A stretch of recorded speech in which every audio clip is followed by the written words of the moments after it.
Ano? Lumabas ka dyan! Yung hostisya pa, kapatay na ka! Hostisya! Hostisya! Hostisya!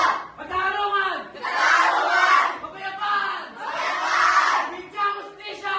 Bigyan hostisya! Huwag iboto! Huwag iboto!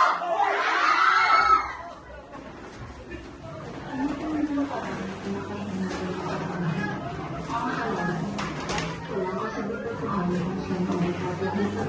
Pero ang bawat isa ay may suri-suri ng buhay.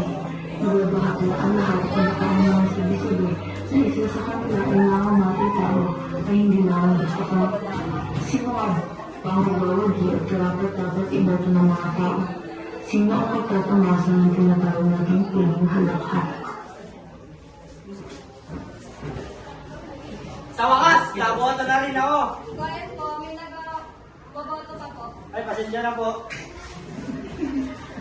Sino kayo mananalo sa eleksyon? Ewan ko, basta gusto ko yung may nakakasama.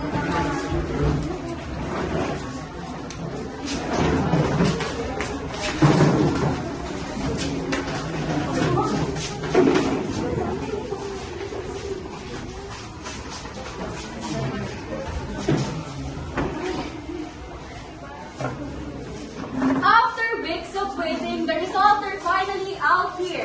Mr. Stephen Halos got 105,000 votes, while River of Nyala got 145,000 votes. So, congratulations and give a round of applause to the new governor, Mr. Rainer of Nyala.